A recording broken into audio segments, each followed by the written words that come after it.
नमस्कार। Bhavani foundation YouTube channel पर आपका हार्दिक स्वागत है। आज हम देख रहे हैं द्विघात समीकरण और बहुपद की प्रश्नावली के शेष रहे क्वेश्चन। आइए देखते हैं प्रश्न नंबर 1। के किस मान के लिए समीकरण 2x² प्लस के एक्स 2x² प्लस के एक्स प्लस 3 बराबर 0 के मूल वास्तविक एवं बराबर होंगे। मूल वास्तविक एवं बराबर कब होते हैं? मूल वास्तविक एवं बराबर होंगे यदि b² d बराबर b² माइनस 4ac बराबर 0 हो। यदि d बराबर b² माइनस 4ac बराबर 0 हो तब इसके मूल बराबर होंगे। तो एबीसी के मान मैंने आपको बताया था कि x² का गुणांक a, x का गुणांक b और अचरपद c। x का गुणांक क्या है? a बराबर 2, b बराबर k और c बराबर 3। तो ये मान यहां रखेंगे बराबर b² मतलब k का स्क्वायर माइनस 4 इंटू 2 इंटू 3 बराबर 0। k² माइनस 4 दूनी 8, 8 तिया 24 बराबर 0। तो k² बराबर प्लस का 24 पक्षांतर कर दिया 24 का इधर, और वर्गमूल ले लेंगे तो k का मान आ जाएगा। वर्गमूल लेने पर k बराबर 24 का वर्गमूल नहीं निकलता तो रूट लगा के लिख देंगे प्लस माइनस। और भी लिख सकते हैं, 6 चौका 24 होता है 6 इंटू 4, तो 4 का वर्गमूल निकलता है 2√6 प्लस माइनस आंसर। इस प्रकार क्वेश्चन नंबर 1 हल किया है। आइए देखते हैं प्रश्न number 2। k plus 1 x² minus 2 k minus 1 x plus 1 बराबर 0 के मूल वास्तविक और बराबर। मूल कैसे हैं? वास्तविक और बराबर। अतः b² d बराबर b² माइनस 4ac बराबर 0। यहाँ पर एबीसी के मान लिख देंगे। a कितना है? ये पूरा a है। b कितना है? x के साथ में, मतलब ये माइनस भी साथ में रखेंगे, ये पूरा b है और ये c है। एबीसी के मान है ये, ठीक है।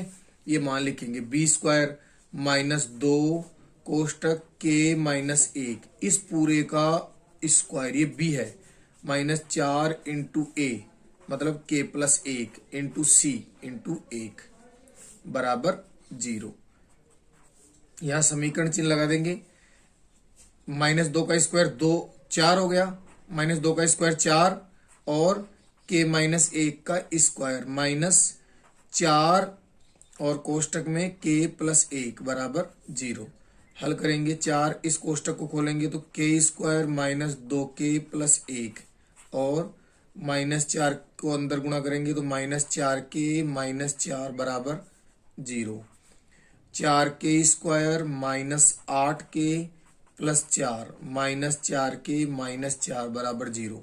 जो कटता है उसको काट देंगे। ये माइनस 4 है और ये प्लस 4 है, और 4k² ये माइनस 4k, ये माइनस 8k माइनस का 12k बराबर 0। अब इसमें से कुछ कॉमन आता है तो कॉमन लेंगे। 4k कॉमन ले लिया, क्या बच गया? k माइनस 3 बराबर 0। अब ये संख्या और ये संख्या दो पद हो गए ना, और इनके बीच में गुणा है यहाँ पर, और गुणनफल कितना हो रहा है? 0। तो हम क्या कहेंगे कि या तो 4k बराबर 0, तो k बराबर 0 बटा 4 बराबर 0, या k माइनस 3 बराबर 0, तो k बराबर 3।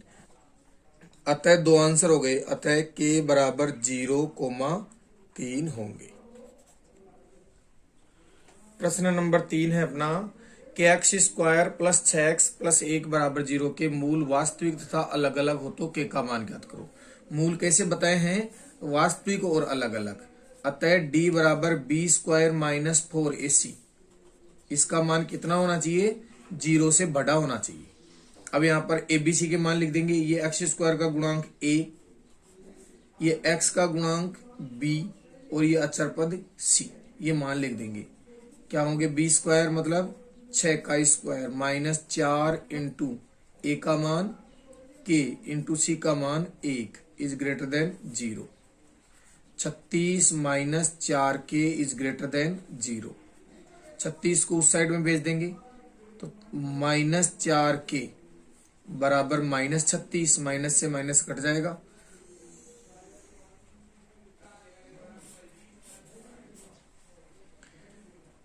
-4k is greater than -36। अब ग्रेटर देन का चिन्ह जब हो तब माइनस से माइनस नहीं काट सकते हैं, तो इस स्थिति में क्या करेंगे, माइनस से गुणा करेंगे तो ये ग्रेटर देन है, ये लेस देन में बदल जाएगा। तो 4k इज लेस देन 36। ये ध्यान में रखने की बात है कि यदि दोनों तरफ माइनस का चिन्ह आ जाए और ग्रेटर देन का चिन्ह हो और माइनस से गुणा करते हैं तो ग्रेटर देन लेस देन में बदल जाता है।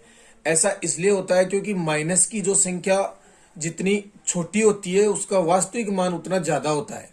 और जैसे -3 और -5 संख्याओं में तो 5 बड़ी है, लेकिन -3 और -5 का जो फाइनल वैल्यू है उसमें -3 बड़ी है और -5 क्या है, छोटी है।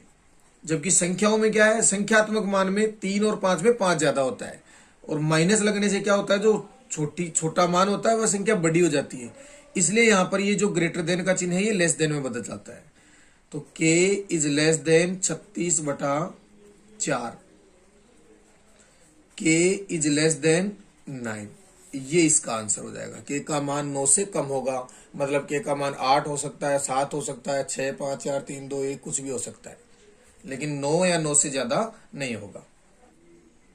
प्रश्न नंबर 4 है b माइनस सी एक्स स्क्वायर प्लस सी माइनस ए इंटू एक्स प्लस ए माइनस बी बराबर 0 के मूल वास्तविक एवं बराबर हो तो ये सिद्ध करो। मूल कैसे बताए हैं, वास्तविक और बराबर। तो मूल और वास्तविक और बराबर कब होते हैं, जब d बराबर बी स्क्वायर माइनस 4ac का मान 0 हो जाए, तब इसके मूल वास्तविक और बराबर होते हैं। अब यहाँ पर इनके मान लिखेंगे b और a और c के।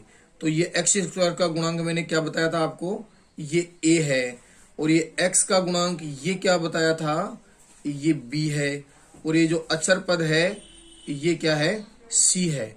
तो इनके मान यहाँ लिख देंगे, b स्क्वायर मतलब c माइनस a का स्क्वायर माइनस 4 इंटू a क्या है, b minus c into c क्या है, a माइनस b बराबर 0। अब इसे हल करेंगे, c माइनस a का whole square, c square minus 2ca plus a square minus 4। पहले इन दोनों को गुणा करेंगे, b को a से गुणा किया, ba या ab भी लिख सकते हैं। फिर b को इस माइनस b से गुणा किया तो माइनस b स्क्वायर, फिर माइनस c को a से गुणा किया तो माइनस ca, फिर माइनस c को प्लस b से गुणा किया तो प्लस bc बराबर 0। c square minus 2ca plus a square, अब ये -4 गुणा होगा अंदर तो सबके चिन्ह बदल जाएगा, तो -4ab। अब -4 इससे गुणा हुआ तो माइनस की जगह माइनस माइनस प्लस हो जाएगा, 4b स्क्वायर। फिर ये -4 इससे गुणा हुआ तो -4ac या ca। फिर ये -4 इससे गुणा हो तो -4, सॉरी ये प्लस हो गया, और -4 प्लस bc से गुणा हुआ तो -4bc बराबर 0। अब इनको क्रम से जमा लेंगे, क्योंकि इसको देखने से ये लगता है कि इनको सबको एक साइड में लाएंगे तो a माइनस 2b प्लस सी बराबर 0 हो गया। तो हो सकता है a minus 2b plus C का होल स्क्वायर भी 0 हो, और ये होल स्क्वायर बन सकता है। तो क्रम से लिखेंगे, सबसे पहले लिखा मैंने a स्क्वायर, उसके बाद में लिखा 4b square plus 4b square, उसके बाद में लिखा मैंने सी स्क्वायर प्लस सी स्क्वायर। अब ए बी की संख्या देखेंगे, ए बी की कौन सी है, ये रही -4ab। फिर बी सी की संख्या देखेंगे -4bc, ये रहा। फिर ए सी की, अब ए सी की 2 है, माइनस का 2ac और प्लस का 4ac, तो प्लस का 2ac बच गया, प्लस का 2ac बराबर 0। अब देखने की बात है कि हमने एक सूत्र पढ़ा है कि a plus B plus C का होल स्क्वायर बराबर a square plus B square plus C square plus 2ab plus 2bc plus 2ac, ऐसा सूत्र पढ़ा है। इस सूत्र के जैसे ये लग रहा है हमें थोड़ा बहुत, तो हम चेक करते हैं कि देखिए ये सूत्र लगता है इसमें। तो 1 का स्क्वायर प्लस 4b स्क्वायर की जगह 2b का होल स्क्वायर लिख दिया, और प्लस सी का स्क्वायर, मतलब ए बी सी। तो A square B square C square आता है, तो ए स्क्वायर की जगह तो ये स्क्वायर आ गया, बी की जगह क्या है यहाँ पर 2b और सी की जगह सी है, केवल बी की जगह चेंज है। माइनस प्लस आता है लेकिन सूत्र में तो 2 इंटू ये कोष्टक वाली संख्या और ये कोष्टक वाली संख्या आती है, लेकिन इसके माइनस लगा हुआ है और इसके भी माइनस लगा हुआ है। तो इसमें 4 है, ए है, बी है, इसमें 4 है, बी है, सी है। तो बीजगणित की संख्या कौन सी दोनों में है? बी दोनों में है। तो यहां पर बी के माइनस लगा देंगे, माइनस 2b लिख देंगे इसको। तो क्या हो जाएगा? 2 इंटू ए इंटू माइनस 2b। देखो सूत्र के हिसाब से लिखा है 2ab, मतलब 2 लिखना है और ये संख्या लिखनी है और ये संख्या लिखनी है। तो ये संख्या a और ये संख्या माइनस 2b, ये संख्या a और ये संख्या माइनस 2b। अब इनको सबको गुणा करो, देखिए यही होता है क्या? 2 दूनी 4ab माइनस का, ठीक है ना। अब दूसरे में क्या लिखते हैं? 2ab के बाद में 2bc, तो प्लस 2। अब b की जगह क्या है? माइनस 2b, माइनस 2b और इंटू सी, गुणा करो। 2 दूनी 4bc, 4bc माइनस का, सही आ रहा है। और लास्ट में 2ac, तो प्लस 2 और a और c तो अपनी जगह ऐसे कैसे है? a इंटू सी। इसका मतलब ये क्या हो गया? a minus 2b plus C का होल स्क्वायर हो गया, बराबर क्या है? 0 है। तो वर्गमूल ले लिया, a minus 2b plus C का c बराबर 0। तो 2b को उधर ले जाओ, a प्लस सी बराबर 2b, इति सिद्धम। इस प्रकार सिद्ध हो गया। तो हम कैसे निकाल सकते हैं? ये होल स्क्वायर बनाना हमें याद रखना है कि ये है ना, ये इसको होल स्क्वायर किस प्रकार बनाए, ठीक है ना। तो इसके लिए ये सूत्र दिमाग में यदि तुम्हारे पहले से होगा तो तुम्हें ऐसा ये लिखते ही दिमाग में ऐसा आएगा कि हो सकता है ये 3 संख्या होगा, होल स्क्वायर बन रहा हो। तो a और b की जगह 4b स्क्वायर है तो b के साथ में 2 लग जाएगा। फिर ये माइनस का दिमाग में आएगा कि स्केयर इसके माइनस क्या है, तो स्केयर इसके माइनस कैसे होगा? क्योंकि इसमें b है, इसका मतलब b की संख्या के माइनस लगाना है। अगर इसके और इसके माइनस आता तो माइनस किसके लगता? दोनों में c है तो c के लगता। और अगर ये संख्या माइनस की और ये संख्या माइनस की आती तो इन दोनों में a है तो a के माइनस लगता। तो इस प्रकार इन दोनों के माइनस है तो हमारे b के माइनस लग गया। तो यहाँ ये माइनस है तो a minus 2b plus C का होल स्क्वायर हो गया। और इसको वर्गमूल लिया तो a माइनस 2b प्लस सी आ गया और फिर 2b को इधर भेज दिया, a प्लस सी बराबर 2b, जो कि आपको सिद्ध करना था। इस प्रकार सिद्ध कर सकते हैं। प्रश्न नंबर 5 है fx बराबर x square minus 8x plus के शून्यकों के वर्गों का योग 40 हो तो के का मान ज्ञात करो। ध्यान रहे, शून्यकों को हम यहाँ पर मान लेते हैं अल्फा और बीटा। शून्य क्या है? अल्फा एवं बीटा है, ये मान लिया। तो शून्यकों का योग, वो दोनों संबंध याद होंगे आपको।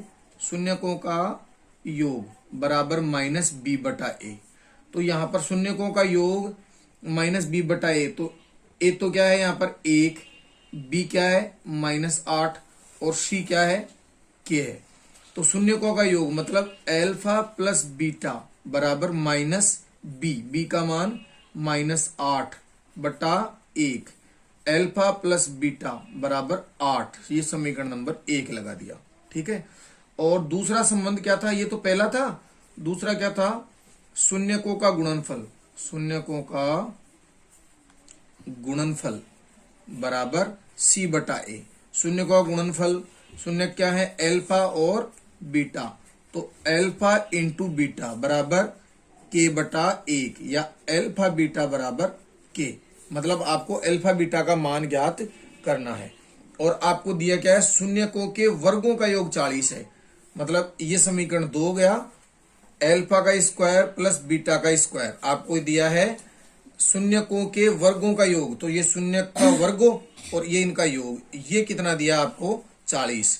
तो ये देखते आपके दिमाग में क्या आ जाना चाहिए कि अल्फा प्लस बीटा का होल स्क्वायर बनाओ। तो इसको क्या लिखा? Alpha square plus beta square plus 2 alpha beta. और इधर भी क्या लिख दिया? 40 प्लस 2 अल्फा बीटा। इस साइड में भी 2 अल्फा बीटा जोड़ दिया, इस साइड में भी 2 अल्फा बीटा जोड़ दिया। क्यों जोड़ा? क्योंकि ये होल स्क्वायर बनने के लिए ये जरूरी था। तो अब इसको लिख दिया अल्फा प्लस बीटा का होल स्क्वायर बराबर 40 प्लस 2 अल्फा बीटा। ये अल्फा प्लस बीटा का whole square, alpha plus beta का मान कितना है 8 है समीकरण 1 में, तो इसकी जगह 8 आ जाएगा। तो 8 का स्क्वायर बराबर 40 प्लस 2 अल्फा बीटा। 8 का स्क्वायर कितना होता है 64 बराबर 40 प्लस 2 अल्फा बीटा। 40 को इधर ले आओ, 64 माइनस 40 बराबर 2 अल्फा बीटा। कितना रह गया 24 बराबर 2 अल्फा बीटा। अल्फा बीटा बराबर 24 बटा 2, मतलब अल्फा बीटा बराबर 12। और अल्फा बीटा को क्या कहा है, अतः के बराबर 12 ये दिया है ना, अल्फा बीटा बराबर के समीकरण 2 में, तो अतः के बराबर 12 आंसर आ गया। ये प्रश्न नंबर 5 हल हो गया, जो कि एक्सरसाइज 3.1 का लास्ट क्वेश्चन है। आइए प्रश्न नंबर 6 देखते हैं। हमें दिया है fx बराबर x की घात 4 minus 6x cube minus 26x square plus 138x minus 35।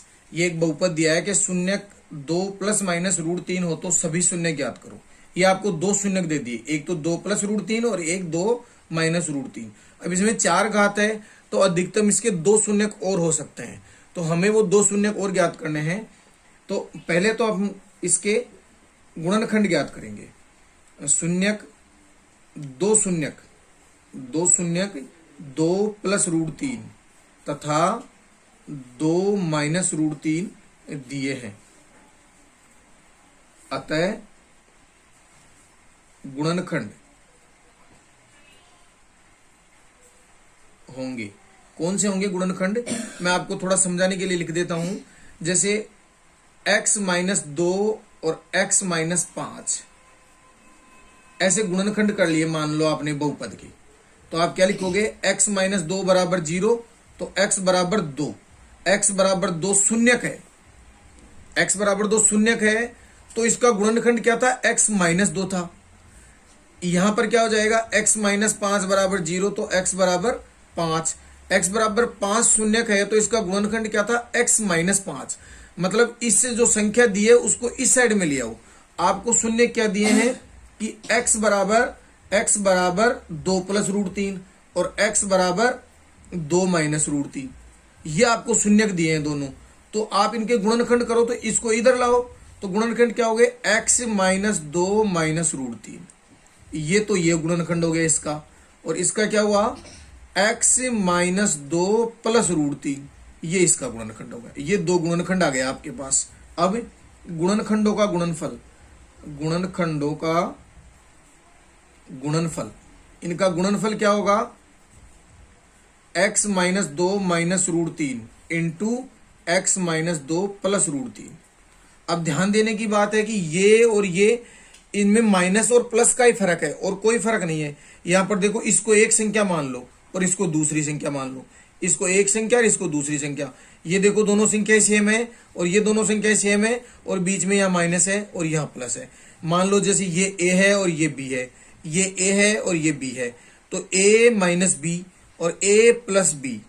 इतनी देर में तो आपके दिमाग में आ गया होगा कि यहाँ पर a square minus b square का फॉर्मूला बन गया। तो क्या हुआ, x माइनस 2 का स्क्वायर, ये तो a स्क्वायर माइनस ये b का स्क्वायर, तो कितना हुआ, x square minus 4x plus 4 और माइनस 3, √3 का स्क्वायर 3 हो गया। कोष्टक को खोल दिया, x square minus 4x plus 4 minus 3, मतलब x square minus 4x plus 1, ये इसका एक गुणनखंड हो गया। मतलब ये दोनों शून्यक थे तो ये गुणनखंड हो गया। अब इनको गुणा किया तो ये आ गया, तो इसका पूरे का इसमें भाग देंगे हम, तो बाकी के 2 शून्य और ज्ञात कर लेंगे। तो भाग देंगे, यहां पर देता हूं मैं इस साइड में भाग देंगे x स्क्वायर के x की घात 4 में, मतलब x स्क्वायर बाहर गया, x स्क्वायर को सबसे गुणा करके लिख देंगे, x की घात 4 माइनस 4 x की घात 3 और प्लस x स्क्वायर। चिन्ह बदलेंगे, ये माइनस का है, ये तो प्लस का हो जाएगा, और ये दोनों माइनस के हो जाएंगे, ये कट गया, ये माइनस का है, ये प्लस का है, तो घट गया, तो माइनस का ज्यादा है, तो माइनस का 2x क्यूब, ये भी माइनस का, ये भी माइनस का, दोनों को जुड़ गए, माइनस के 27x स्क्वायर, और ये आगे वाले उतार लेंगे दोनों, प्लस 138x माइनस 35। अब एक्स स्क्वायर का -2x³ में भाग, तो 2 घात कम कर दो इसमें से, -2x, -2x³ आ गया गुणा करते ही, -2x को -4x है तो प्लस का 8x² आ गया, और -2x को +1 से गुणा किया तो -2x। चिन्ह बदलेंगे, ये प्लस का, ये माइनस का, ये प्लस का, ये कट गया, ये माइनस का, ये भी माइनस के जुड़ गई, 27 और 8 -35x², और ये भी प्लस का, ये भी प्लस का, तो ये भी जुड़ गई, प्लस 140x और -35। अब इसका इसमें भाग कितने बार जाएगा, -35 बार। -35 को x² से गुणा किया तो -35x², -35 को -4x से गुणा किया तो प्लस का 35 दूनी 70, 70 दूनी 140x, और -35 1 से गुणा हुआ तो -35। चिन्ह बदलेंगे, ये प्लस का, ये माइनस का, ये प्लस का, 35x² माइनस का, 35x² प्लस का कट गया, 140x प्लस का, 140x माइनस का, ये भी कट गया, 35 माइनस का, 35 प्लस का, ये भी कट गया, कुछ नहीं बचा। तो अब आपके पास दूसरा बहुपद क्या आ गया, कुछ भी लिख लेंगे इसको, gx बराबर x² - 2x - 35। अब देखो ये बहुपद था हमारे पास, इसका इसमें भाग दे दिया तो ये दूसरा बहुपद आ गया, मतलब इन दोनों को गुणा करने से ये आएगा। तो इसके शून्यक तो आपके पास दिए हुए थे, इसके शून्यक आपको ज्ञात करने हैं, तो गुणनखंड विधि अपना लेते हैं। गुणा करने से तो माइनस का 35 आ जाए और घटाने से 2 आ जाए, मतलब 7 पंजे 35, x² ज्यादा के माइनस लगाएंगे तो -7x + 5x - 35। तो x² x कॉमन ले लिया, x - 7 + 5 कॉमन ले लिया, x - 7, मतलब x - 7 और x + 5। बहुपद के शून्यक, बहुपद का मान शून्य होगा, कब होगा, यदि x - 7 बराबर 0, तो x बराबर 7 या x + 5 बराबर 0, तो x बराबर -5। अतः शून्य क्या हो गए, सभी शून्य लिख दो, 2 ± √3, कोमा 7, कोमा -5 होंगे आंसर। इस प्रकार बहुपद के शून्य ज्ञात करेंगे। एक बार इसे और समझा देता हूं मैं, यहां पर मैं आपको समझाता हूं इसको। जैसे मान लो मैंने दे दिया एक संख्या 96 है, एक संख्या चिन्ह में है, जिसके गुणनखंड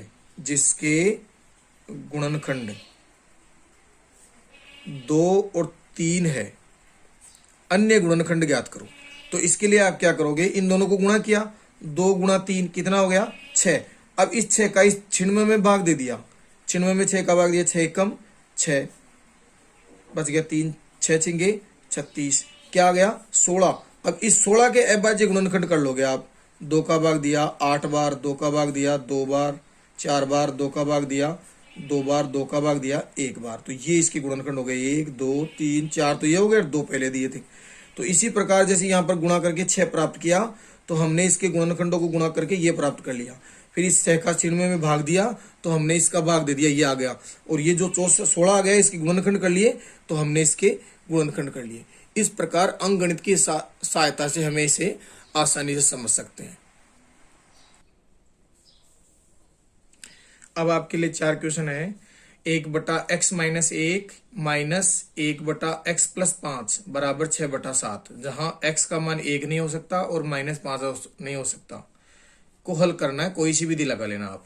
दूसरा प्रश्न है k + 4 × x² + k + 1 × x + 1 बराबर 0 के मूल वास्तविक एवं बराबर हो तो k का मान ज्ञात करो। प्रश्न 3 है fx बराबर x³ 3 + 13x² + 32x + 20 का एक शून्यक -2 हो तो अन्य सभी शून्य ज्ञात करो, मतलब सारे शून्य लिखने हैं। तीसरा प्रश्न है एक आयताकार भूखंड की लंबाई चौड़ाई के दुगने से 1 अधिक है, यदि इसका क्षेत्रफल 528 मीटर स्क्वायर हो तो लंबाई और चौड़ाई ज्ञात करो। भी विद्यार्थी इस वीडियो को देख रहे हैं, अपने सब्जेक्ट टीचर के पास इसका हल जरूर करके भेजें। परीक्षा के ज्यादा दिन नहीं है, बहुत जल्द परीक्षा होने वाली है। लगभग समाचार पत्रों के माध्यम से पता चला है कि 7 और 9 तारीख को गणित और सामाजिक विषय की परीक्षा होने वाली है, अतः अपनी पढ़ाई जारी रखें।